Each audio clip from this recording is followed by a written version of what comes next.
Good afternoon, pool lovers. Welcome aboard once again. It is the third quarter final here at Blickpool Arena in Kansanga. What's going on is a competition of 16 men, 16 of the very finest pool players in Uganda, to tussle it out for cash prizes for only the top four. It is the third quarter final of the competition. 2 quarterfinals are done. 2 players are into the semis. That is Caesar Chandiga and Kenneth Odong, who has just eliminated Rashid Wagaba in a very fierce decider. The game you are watching right now is Ibrahim Sejamba and Joseph Kasozi. They are racing to 11 for a position in the semi-final to take on either Bwanika Mansuru or Ian Kazibe, whose match is also starting and will also be streamed live. My name is Peter Chove. Thank you for watching. I will be back shortly.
If you are just joining in, you are watching the third and fourth quarterfinals of this ongoing competition, a 16-man comp of absolutely the best players of the sport of pool in the East African country of Uganda. The game going on right now, it is Ibrahim Sejamba. He's the guy on table right now, taking on his rival Joseph Kasozi. They are racing to 16 for a position in the semi-finals to take on Kenneth Odong, and this is the very first frame of the match. 0-0. The very last time, if I remember, that these guys faced off in a tournament, it was an 8-man competition organized at La City Bar in Mukono district of central Uganda, and it ended 11-9 in favor of Joseph Kasozi. The two have also faced off before in a money match. It was a long race to 16. That one was won by Ibrahim Kayanja by 16 to 12.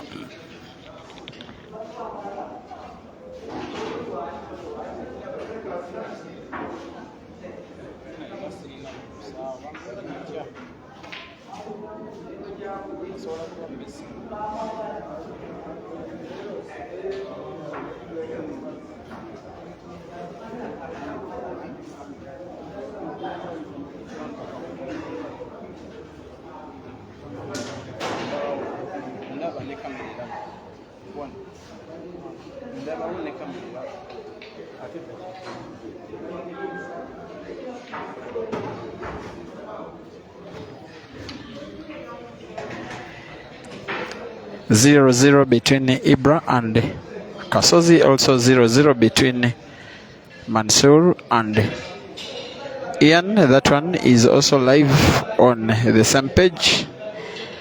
Feel free to watch the match of your choice.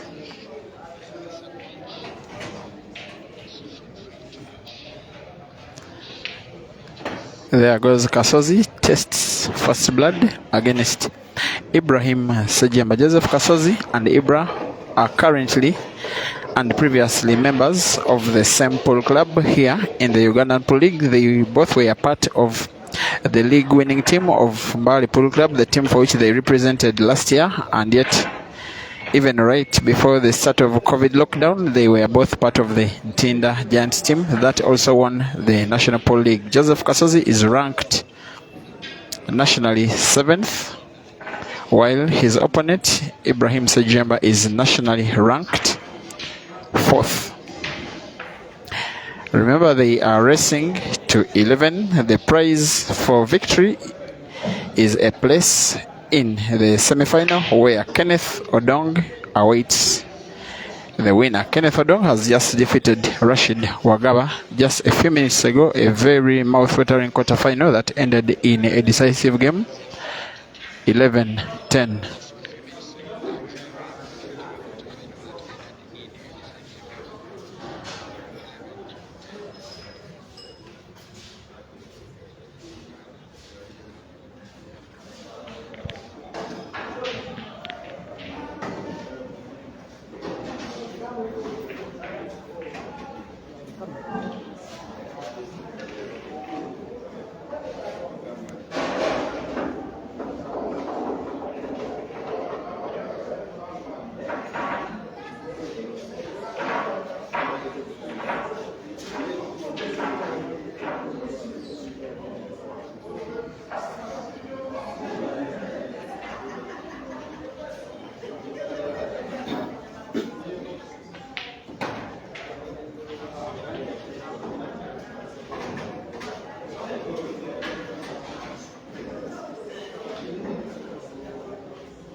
It's still afternoon, and yet already 100 people are at the venue watching this match.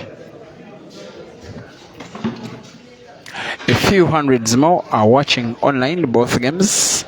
which are being streamed live. Mansour versus Ian, and then this one between Kasozi and Ibra. It is freedom of choice for you to watch a match of your choice. You can be roaming between both games. It's the same page streaming both matches. 1-0. It is Kasozi Joseph in the lead. Thank you for watching from wherever you are watching, guys. Simakoko Wedding says Ibra will be digested by Kasozi. David Sentam says let them play. And they say for HDTV, a good joke. Bush Keme says tough one, I can see. Yes, it will be tough for both players to win this one. Stanley Mkoko Ocheng and all of you who are watching, welcome to this stream. Very competitive players. They are friends in person, but on the table they are very, very big rivals, as we see Joseph Kasozi fouling, of course, with an opponent of Ibra's stature. Fouling is almost suicidal. If you want to watch this action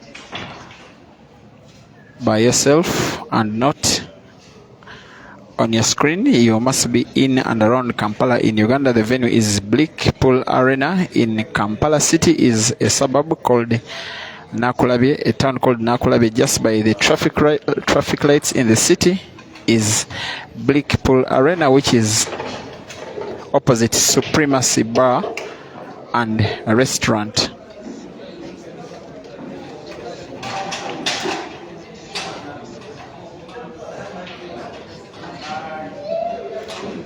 Very household names, these guys, both of them, at least in as far as this sport at the present day is concerned, especially given the numerous accolades won before by either of them. Joseph Kasozi having come to the limelight in the year 2014 as a player with Rotex Pool Club in Ndeba, another suburb of Kampala, and having represented them for 1 year, he got signed by another senior league club called Perfection Pool Club, which is found in the town of Makindye, also in Kampala. The following year, 2015, is when he became an established name, having been snatched up by the mighty Samona Pool Club, a team he represented for 2 years, up to the start of lockdown, when the mighty Ntinda Giants Pool Club signed him together with Ibrahim Sejamba and 4 other big players, and the duo helped their club to victory in the National Pool League of Uganda. The two were again signed by Mbale Pool Club the following year, which was last year. And like I said before, they went on to help their second team jointly to gain a first league title. In terms of individual honors, Kasozi is credited for 3 major victories in events of the Pool Association of Uganda. The first one being the Kampala Open Championship of 2018, and then the Christmas Cup, Kampala Open of 2017, then Christmas Cup in 2018, and the very latest victory of his was the Grand Open Championship, which he won just around 3 months ago with a very entertaining victory over Chandigarh Caesar in the final. Besides those, he has also won a number of weekly competitions, a number of privately organized competitions in different places, and a few money matches, most notably the one against Bwanika Mansour around 3 months ago. Ibra, on the other side, is also a very accomplished player in himself. In terms of performance with events organized by the Pool Association of Uganda, he came to the limelight in the year 2016 as a very young man when he lifted the PAU Christmas Cup at Rock Catalina in Kampala, when he defeated Charles Segawa in the final. It took him about 4 more years to win another major competition, which was the PAU King of the Table Championship, which he still holds up to present date, in December last year when he defeated Hazard Lukoma in the final. But in between, he is credited to the victory of a multitude of so many tournaments outside the PAU official calendar. Countless ones, including double F competitions at Upper Volta and consecutive years, 2021, then 22. The ePlay Amigos Open competition, 2020 and 21. The Nkumba Open, Urban Arcade Open, again so many others. He became recognized internationally in the year 2020 when he went to Zambia together with a few other Ugandans and won a big competition, the Matthew Ngulube Open Championship, which was an open competition of the best players from Zambia, South Africa, neighboring countries, and as far as Uganda. On that day, he defeated Zambian Sidwan and Kingpin Victor Sinyeza in the final. Since then, his career has not looked back, home or internationally. He became the second Ugandan after Caesar to earn a semi-professional contract with the Zambian pool club Sharks. For him, he played for the previous season and returned to the country at the end of last year, winning, like I said before, the PAU King of the Table Championship, which he followed up with a 16-man competition of this sort, which he won at Dice Lounge. Since then, the other notable competition he has won was the Mitiana Open Pool competition, where he defeated Caesar Chandiga in a long rest final that was 15-13. For now, it is 1-1 between him and Joseph Kasozi. They are once again racing to 11 for a place in the semi-final, where Kenneth Odong will await the winner.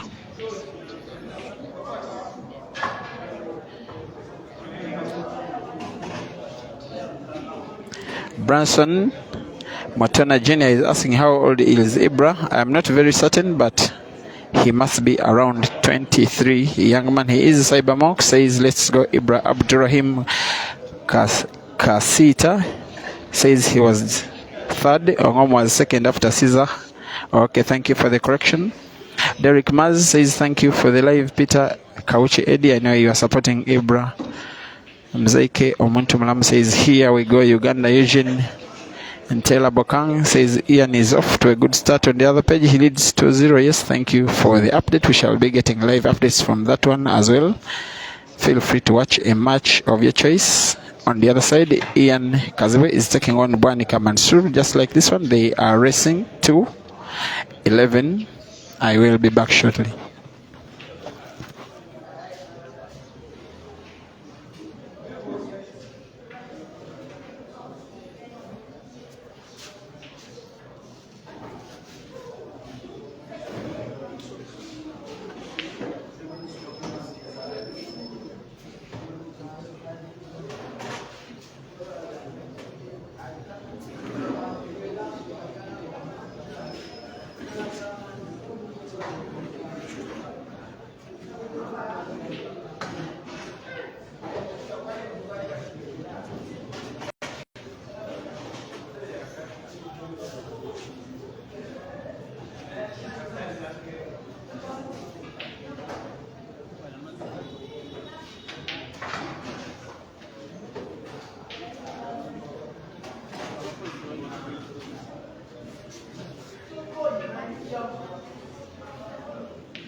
And with that clearance, Kasozi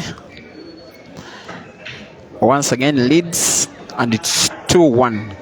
It's still a long way to go. because they are racing to 11. They will be expected to have a 3-minute timeout at the end of 10 games. They are free either to utilize that timeout or not. 2-1, Kasozi up.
And yes, Ian leads 2-0 against Mansour. Ian has defeated Mansour in their last 2 outings, the latest being just 3 days ago on Sunday at the Laban's Arena midweek competition, and that one was a thumping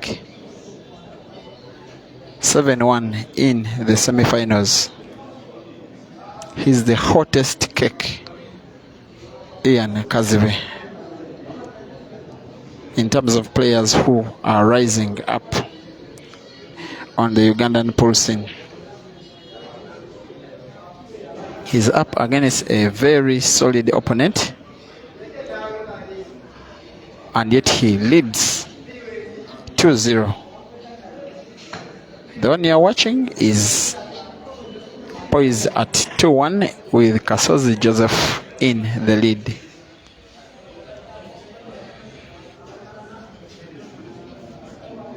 The umpire of the day is Francis Rugambaje, nicknamed Messi.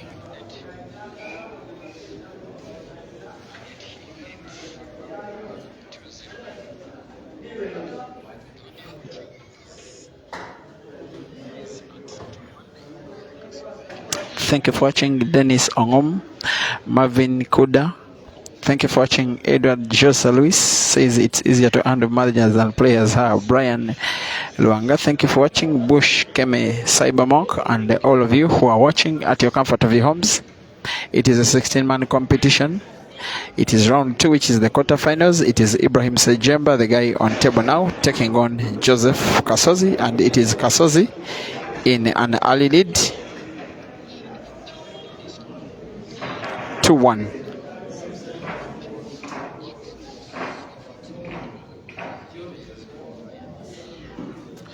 On table 2, Ian has increased his lead from 2-0 to 3-0 against Bwanika Mansour.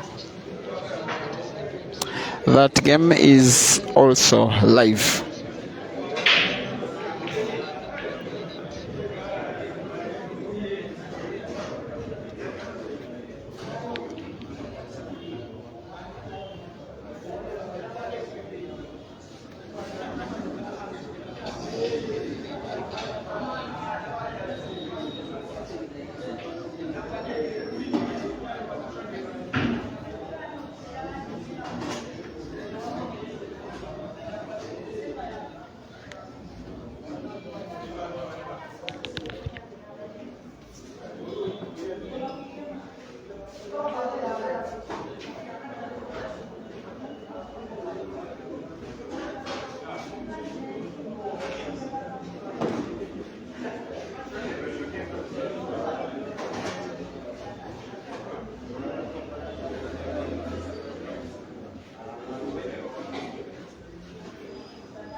The game between Ian and Mansour is now at 4-0.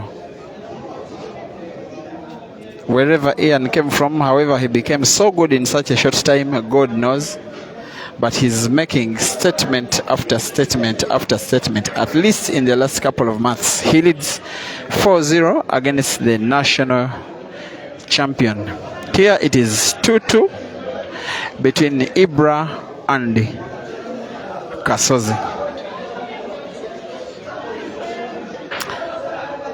And on table 2, Mansour is having timeout.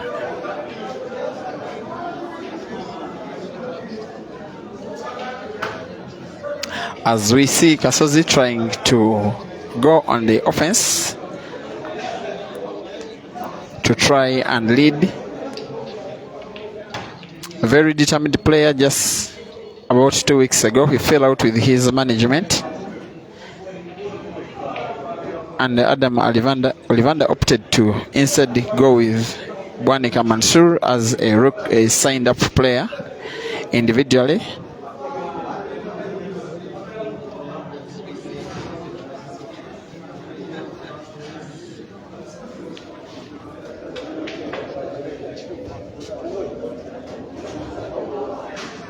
Meanwhile, Kasozi was signed up just 2 days ago by new management, that is King Sport, based in the town of Entebbe.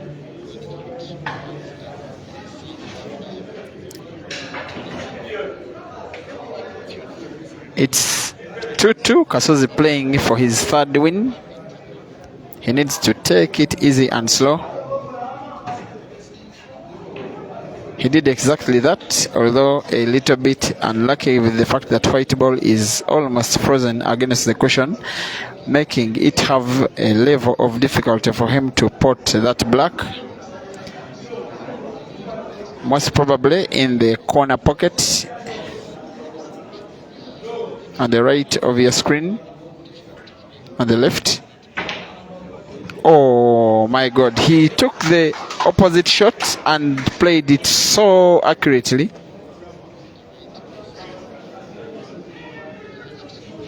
I think he counted on the fact that he could pot the ball entering freely, or he could even pot off the yellow in case he were not on target. He leads 3-2.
It is Joseph Kasozi up in the lead, taking on Ibrahim Sejamba. And it was always going to be one of the most anticipated matches in this entire competition, and yet it has only come at the level of quarterfinals. One of these great players will have to exit this tournament in about an hour's time from now. So far, Kasozi is showing no signs of giving up. He leads 3-2, and that's a very good one. Good enough for him to believe that he can sweep away this game and make it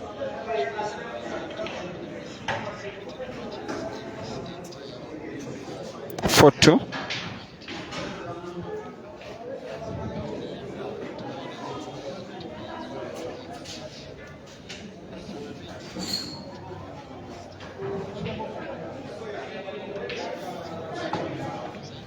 He's shooting well, this guy. He's shooting well. While Ibra is the more fancied player by most, both in terms of achievement and recent performance against Kasozi, especially in money matches, he will not have it his way by any means. It is Kasozi with a 4-2 lead now. The umpire of the police station of Uganda comes in as a substitute. It is Ali Mustafa from the Central District of Mokono.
4-2, ladies and gentlemen, if you're just joining the stream between Joseph Kasozi and Ibra Sejamba on the scoreline, in the background of your screen, it is Ibra's score on the left with Kasozi's score on the right.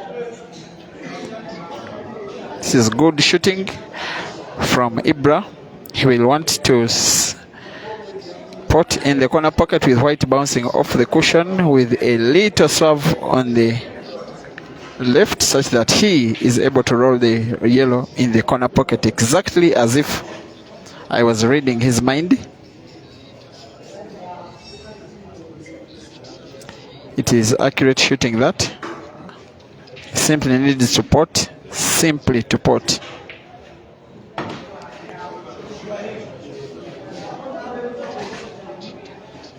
One of his biggest strengths is potting balls by playing them alongside a cushion drive. It is one of his biggest strengths in the game. He can do that on good or bad tables without being affected. It is now 4-3. It is still Kasozi in the lead after Ibra pulling one back. Kasozi's turn to break.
Still 4-0 in the other game between Ian and Mansour. It looks as though we shall be having a very interesting semi-final again between Ian and Caesar, while the winner of this match is being awaited by Kenneth Odong in the semi-finals.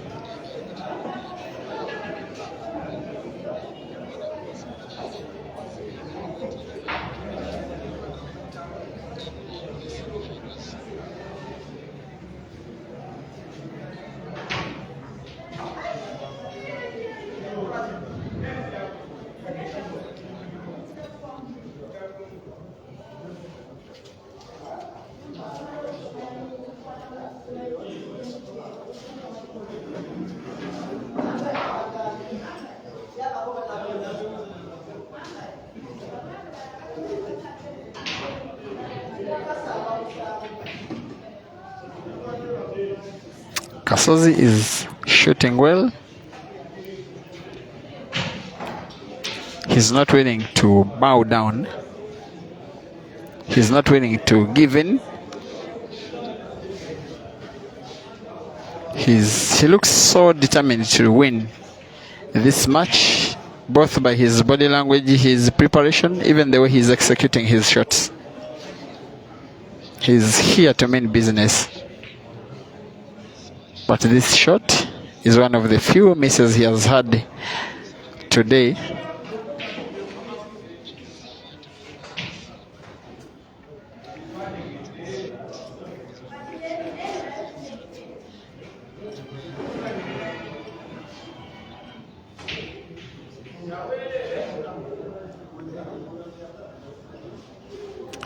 For 3, ladies and gentlemen. Ibra down, Kasozi up with 4. Ibra on the yellows will be believing that he can sweep away this game. All balls are portable as long as the shooter is clinical.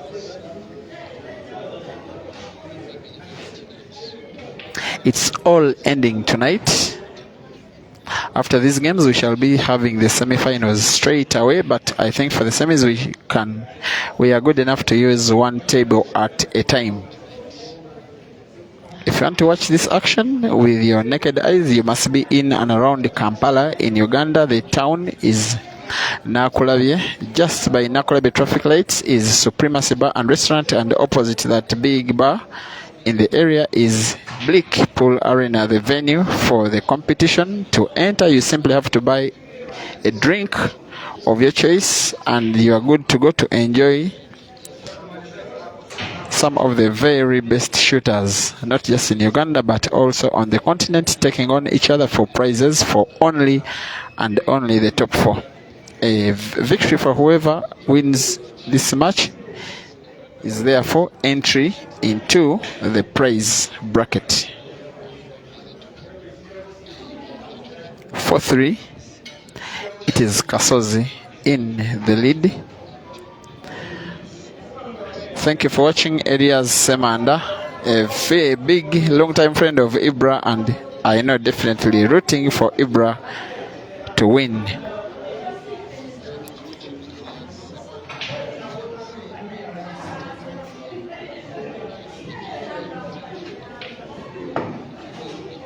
This is precise. It is lovely skill. How to pot. Drag the white to ensure it does not go far away, even if he had to cut the ball relatively sharply.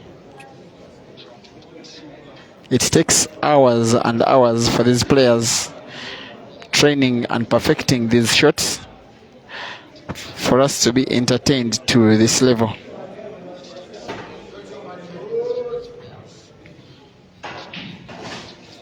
An equally good shot has been followed up now. The next shot will probably not come easy, because by either way, when he puts the yellow, the white will most likely contact the red, and it will probably affect its movement. Probably. And like I said, contact between the white ball and red after hitting the yellow has affected its movement, and in effect, Ibra has snookered himself. It is a very dangerous looking snooker because Kasozi will get advantage back into this frame whether Ibra comes out of the angle or not.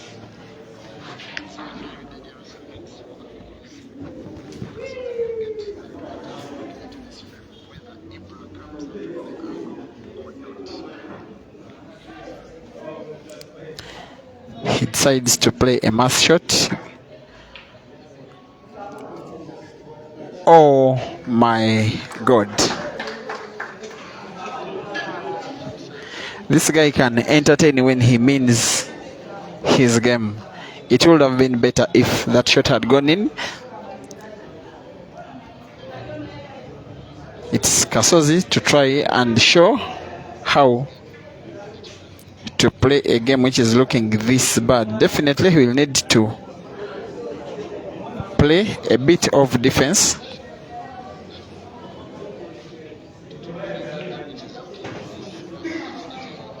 I will imagine after potting that ball, he will try to snooker Ibra by not potting the ball he's about to play.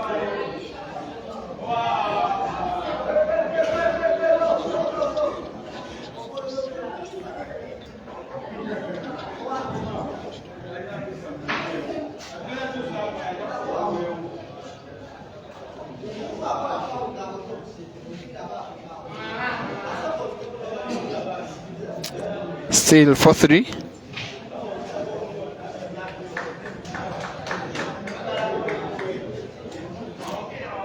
Joseph Kasozi standing on his tiptoes trying to play snooker. And yes, he snookers.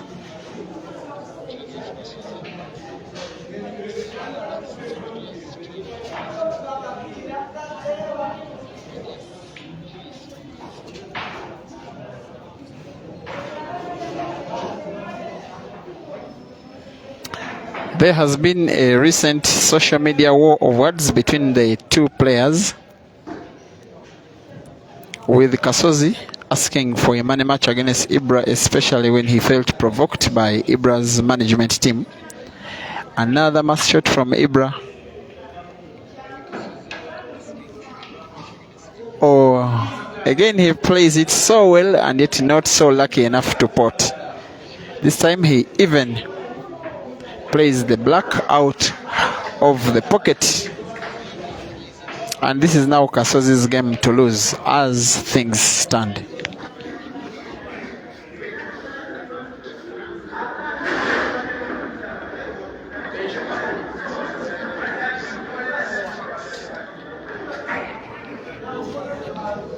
Meanwhile, Mansour has pulled one back against Ian Kazwe, a very slow-paced frame. Mansour had to fight to ensure he wins his first frame. It's now 4-1. Ian up.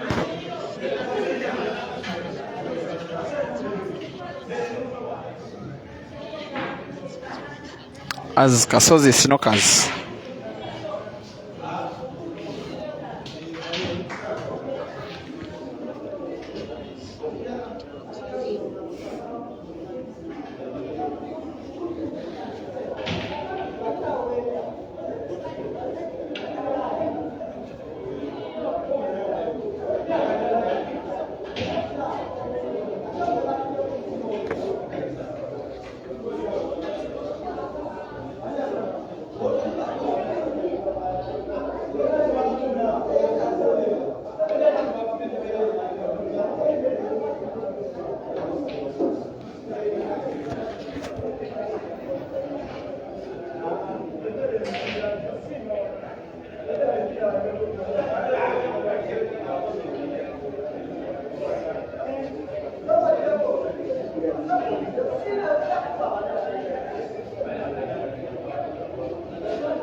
What can Ibra do? He can see part of the black ball, meaning he cannot play off caution unless after the shot the ball contacts the caution again if he does not pot.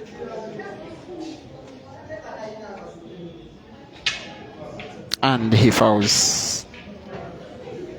After miscuing, that foul, you will imagine, is enough for Kasozi to try and increase his lead to 5-3.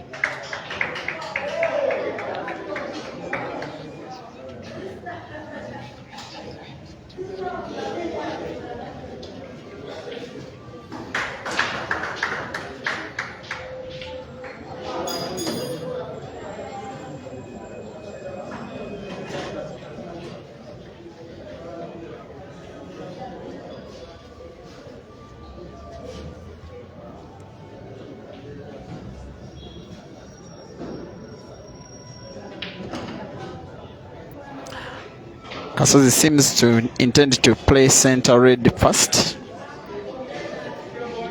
because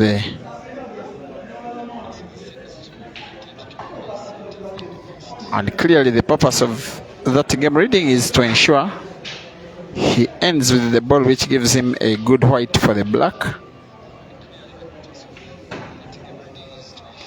and it pays off. He's about to make it 5-3. They are racing to 11, and yes, Kasozi now leads 5 against Ibra's 3. And Ibra asks for a 2-minute time out, which umpire Ali Mustafa grants him. It is 5-3. Ladies and gentlemen, another match is going on between Ian and Mansour. That one is at 4-1 with Ian in the lead, and it is live too.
We are back.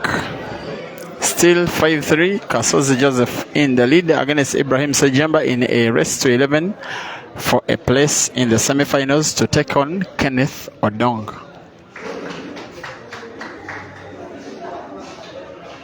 The other side, it is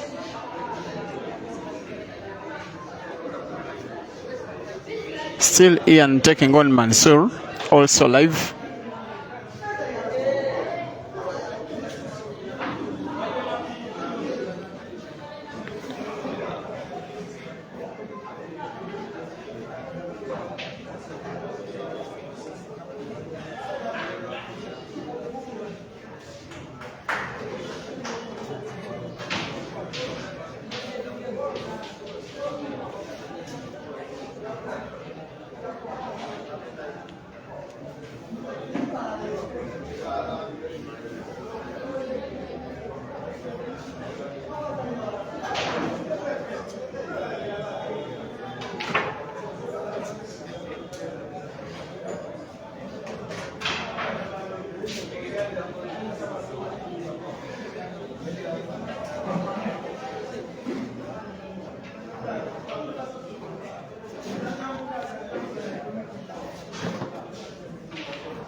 Meanwhile, things have slowed down here.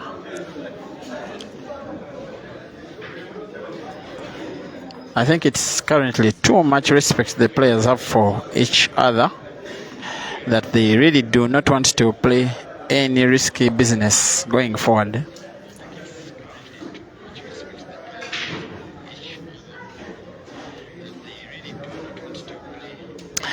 It's a kind of game approach that Ibra is accustomed to, but somehow many a times he does not come victorious when the game is too tactical.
Almost a loss of frame foul by Kasozi.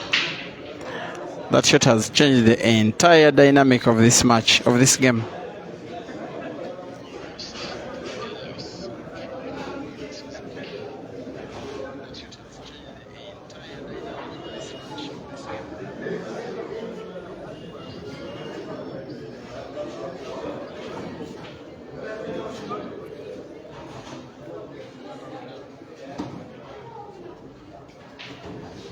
He decides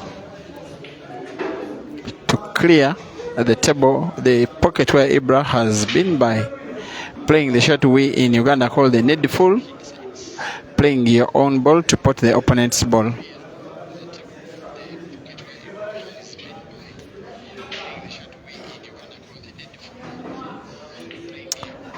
from what Ibra is trying to do, I think he will try to snooker until he limits Kasozi to playing only the ball which is packed behind the black ball.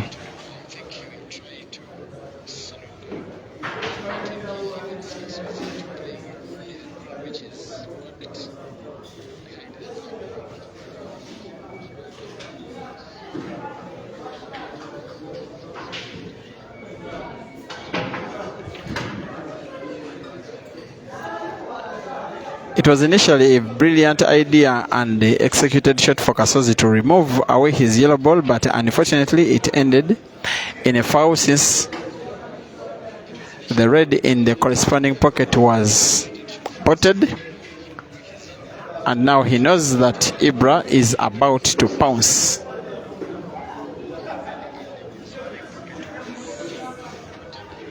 It should be a clearance that must make it 5-4 for Ibra.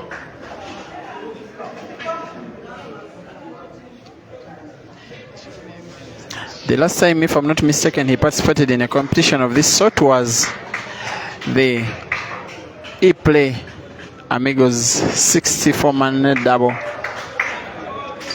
elimination competition, in which he lost out in the semi-finals to Kayanja Ibra, and then the third place match to Ivan Kafuleka. If you remember that famous match which ended in penalty spots.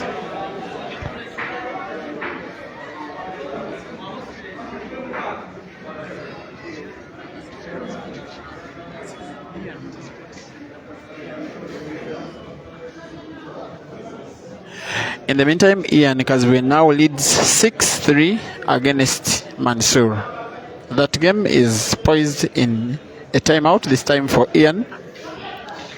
In that one, the winner is being awaited for by Caesar in the semi-finals.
I think that's the shot that Ibra wanted to pot and open up his game,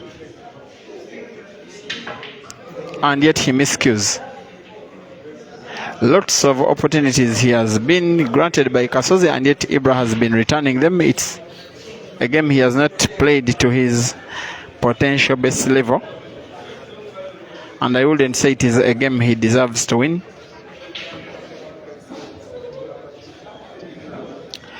Kasozi continues in fight, simply trying to play safe in the hope of forcing his opponent in an error.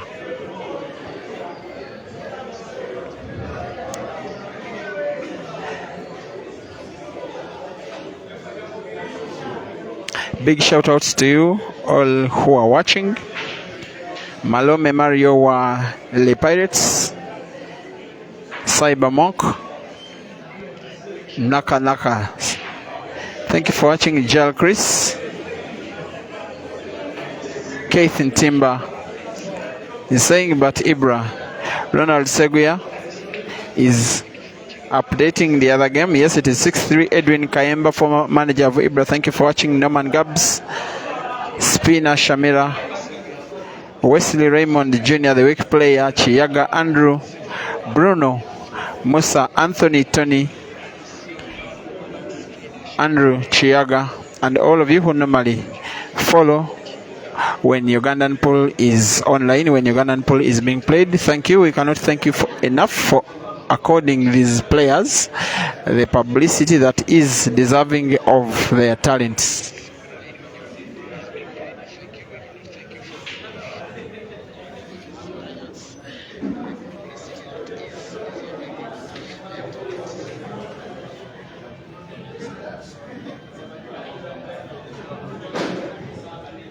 It now appears as though Kasozi has fought his way back into this frame.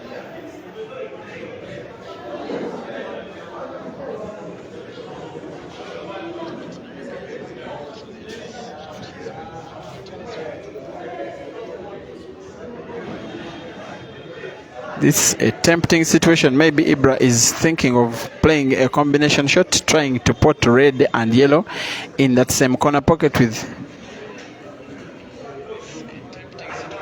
yellow following, with red following yellow into the pocket. It cannot come easy. He thinks of another probably better option and fouls. It has not been a well executed game from Ibra. Indeed, he concedes the frame. Kasozi now leads 6-3, just like in the other match where Ian leads 6-3 against Mansour.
Ibra is not playing anywhere as good as he can potentially perform, or at least not anywhere as good as he performed against Yoda Sembus yesterday night.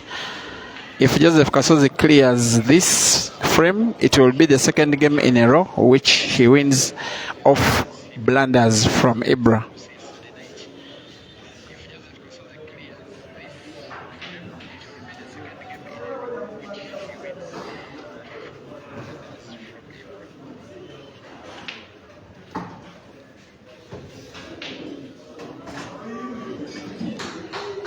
And yes, definitely Kasozi will try to go for the center ball he's looking at before rolling the red ball in a corner pocket.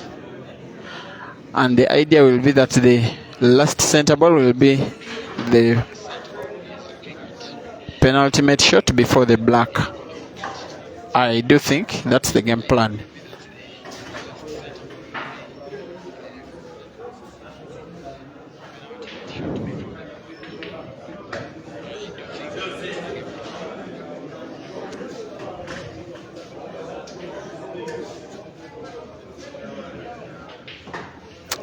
Pots that red ball with a bit of arrogance.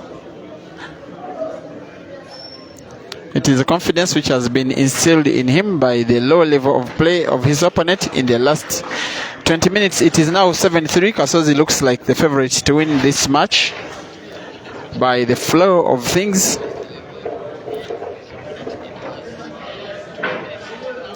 Last time they faced off, it ended in a victory for Kasozi.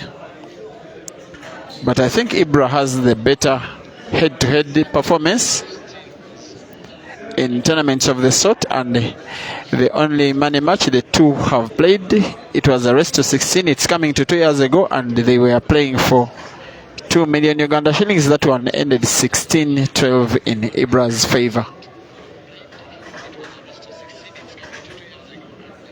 Thank you for watching. Ivan, Fidi, Keith and Timba, Robinson Matovo, Hakim Bazira says this is the reason Ibra has declined, making easy blunders. I do think he misses some of the needed match practice.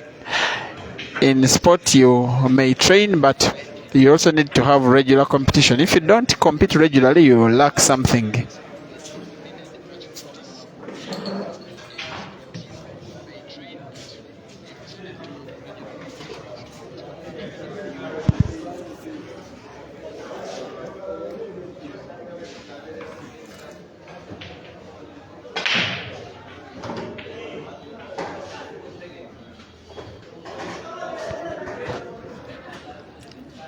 Eugene Bokang Taylor says, there goes Kasozi.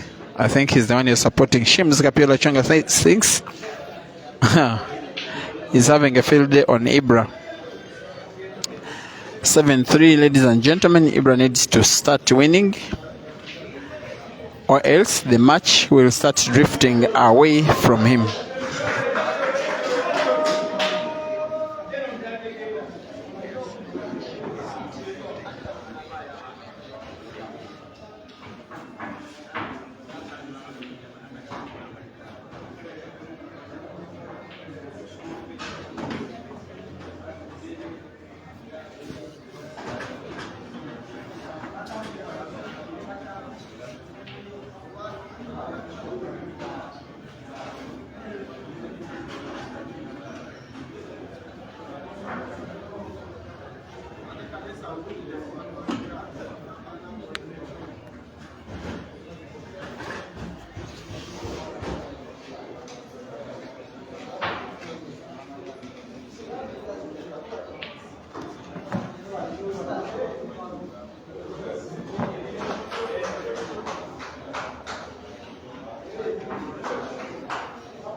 Meanwhile, on the second table, Bwanika Mansour has pulled another game back.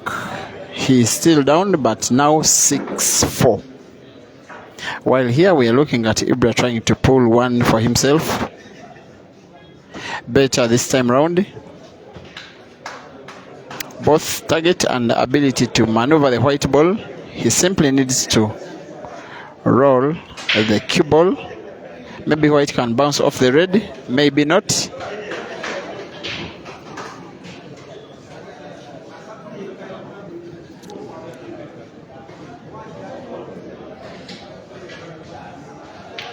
This time around, no problem in making the clearance. It is now 7-4. While on table 2, it is 6-4. Ian Kaziwe in the lead against Mansour Bwanika.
Three games ain't a problem. Ibra make us proud, says his fan Mobs Mosh. Thank you for watching. Gule Mpendulo, thank you for watching.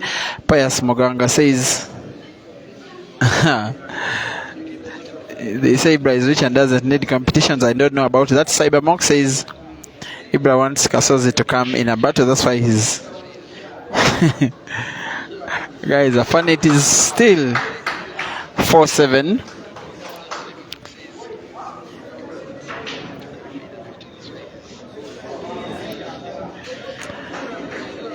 Ibra needs to win a series of games to put his opponent under some pressure. If he can do that, he has got all that it takes to make a comeback. That doesn't take away anything from the fact that his opponent is a very solid shooter in his own right.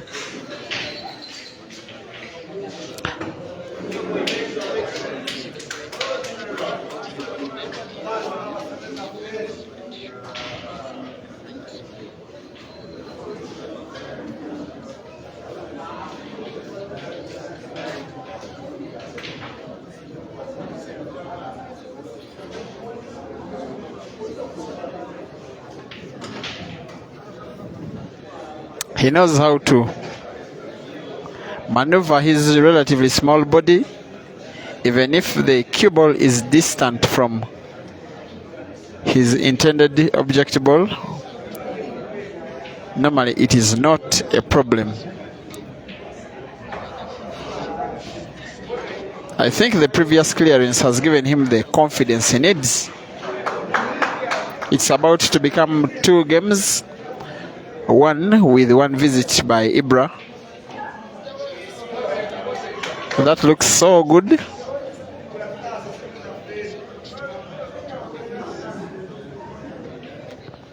The fans are chanting Ibra save our money. Actually, there's a group of fans who made a bet that Kasozi won't reach 8 games, and they are chanting our money. That means they are pushing Ibra to win all of the remaining games. That is the only way they can win money without Kasozi reaching 8 frames. That will be interesting if it can come to pass. In the meantime, Kasozi takes a 2-minute timeout, and with the score at 5-7, Kasozi in the lead. 6-4 on table number 2 between Mansour and Ian. That match is also live on the same page.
Meanwhile, Ian Kaziwe and Bwanika Mansur are now drawing 6-6 as Ibra Sejamba returns from his time out, with Kasozi Joseph leading 7-5. The game started at the same time and are moving at exactly the same speed.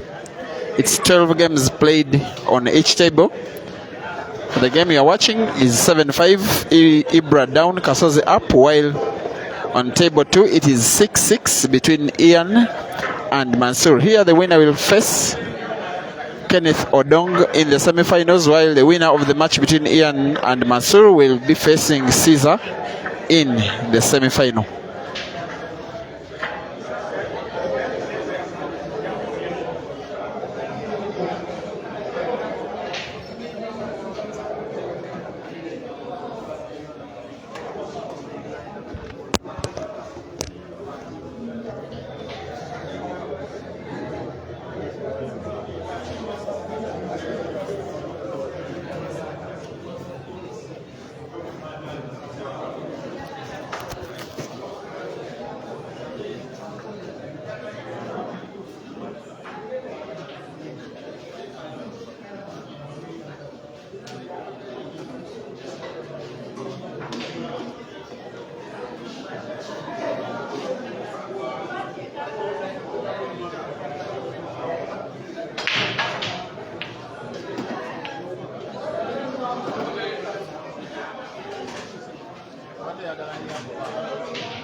Because it is the thing which pushes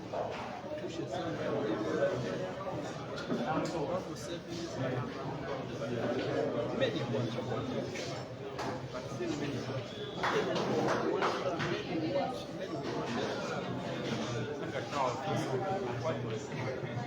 What are your age? I watched the game, then I had to very well. Anything which you can do all.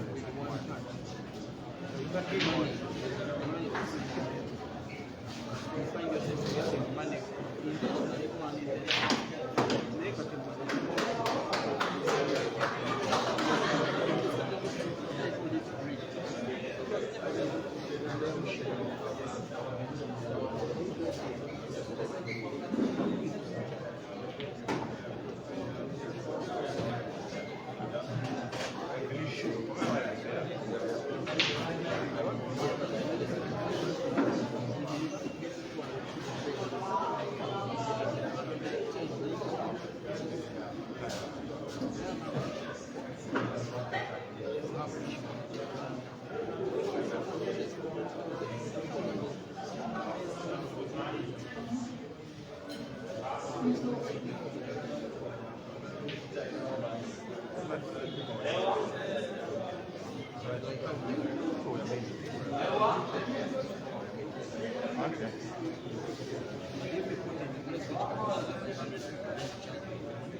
I think they engaged in they never wanted to look at it.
Not now. The people who will do it and will benefit from it are our children, not us. Since we are on the day of generation, our society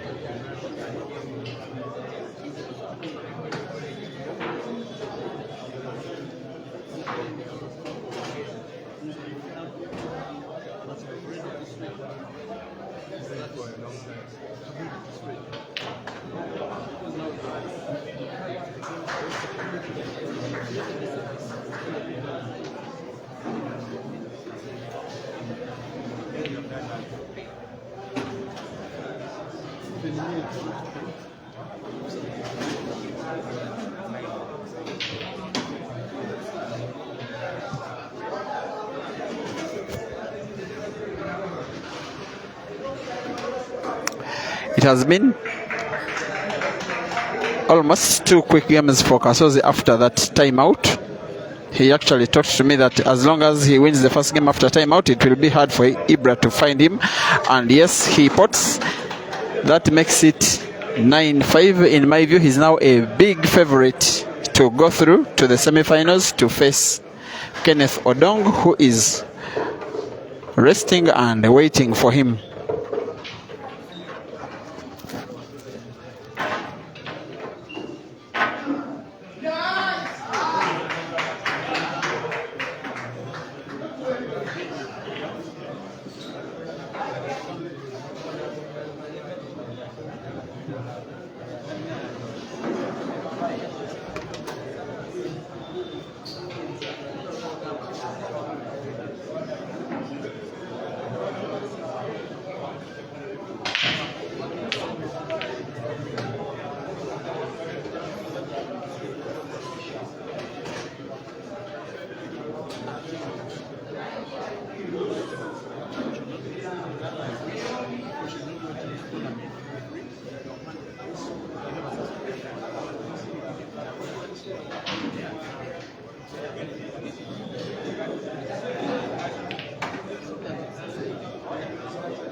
This is the command. And in your million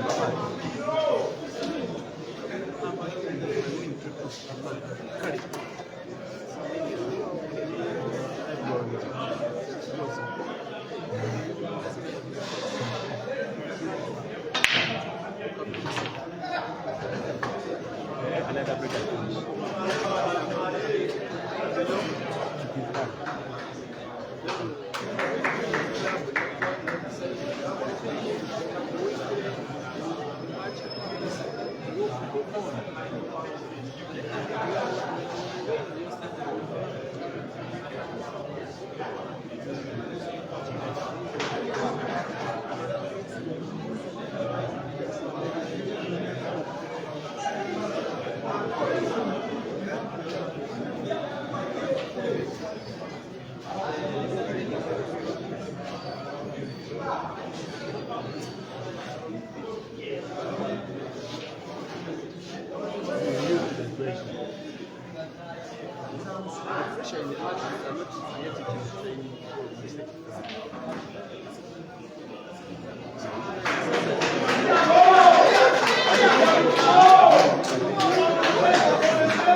Let's just go there.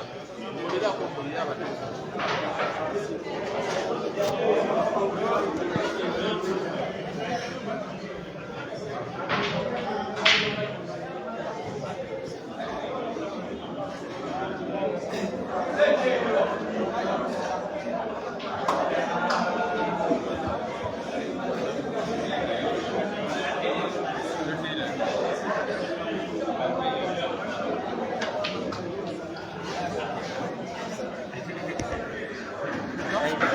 Nine simple as nine. Yeah.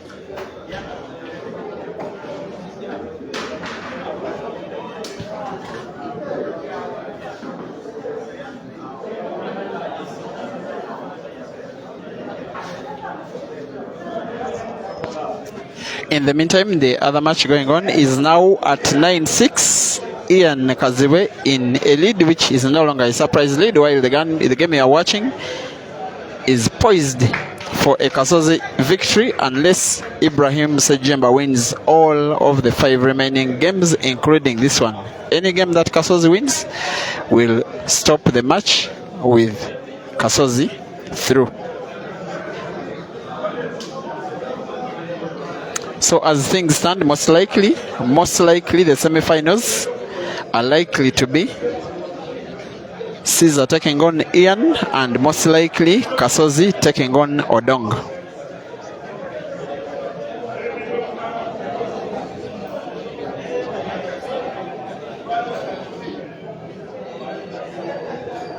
Mbazila Hakim, you're saying you can't stand seeing Mansour go through when Ibra has been eliminated. It's hard to take. Yes, those boys have a big rivalry here in Uganda. Spina Shamida, you are tipping a semi-final between Caesar and Ian. Me too. Cliff Nklema says Ibra and Mansour go. The comp is definitely going to Caesar. Let's wait and see how it goes.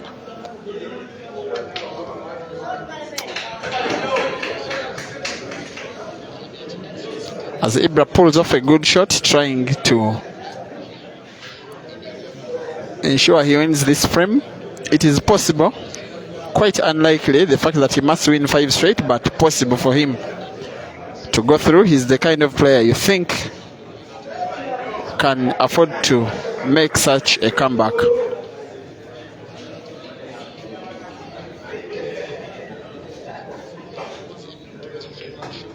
I don't really think he came very mentally prepared for this match, given the fact that he arrived just at around the time the match started. He did not have time to relax at the venue.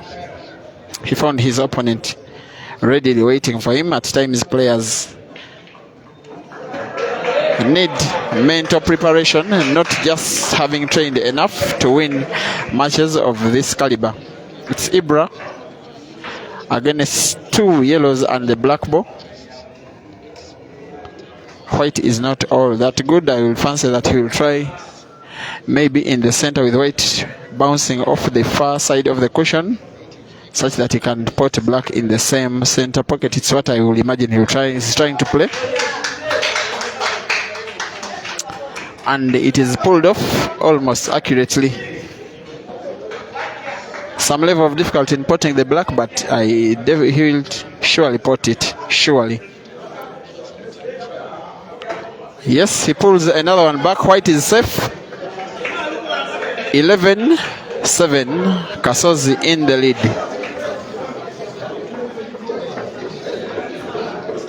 Sorry, 10-7. While on table 2, it is still 9-6. With Ian leading against Mansour. The crowd is continuing to grow at the venue. Slightly less than 200 people watching both of these ongoing matches. Thank you for watching, Natasha Fractus. Thank you for watching, Daniel Mulumba. Thank you for watching, Edwin Kayemba, former manager of Ibra. As we have yet again the second time out of the match for the players, it will be 2 minutes.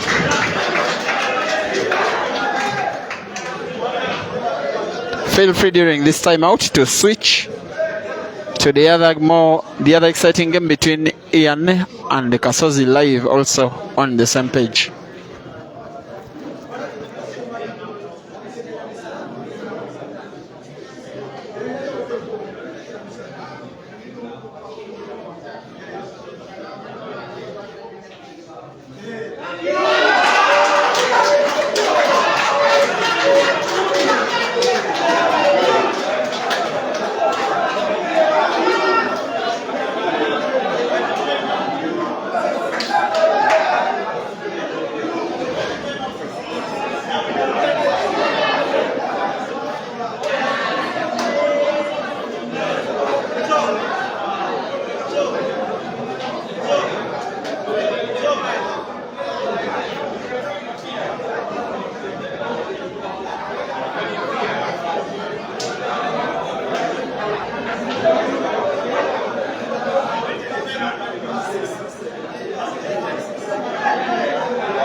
In the meantime, Ian Kaziwe has eliminated Bwanika Mansur 11-6 in the other quarter-final. It was at 6-6 when they had a timeout.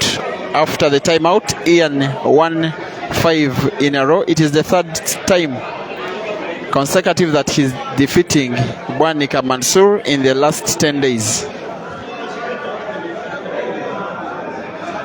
Very, very, very hot property. Ian Kazibe, take note of him.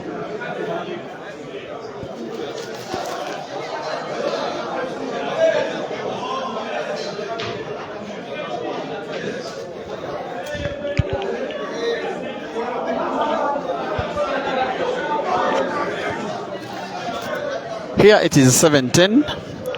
Kasozi in the lead.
Ian. Ian.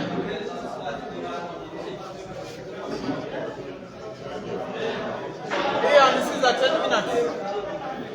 Ian, this is at 10 minutes.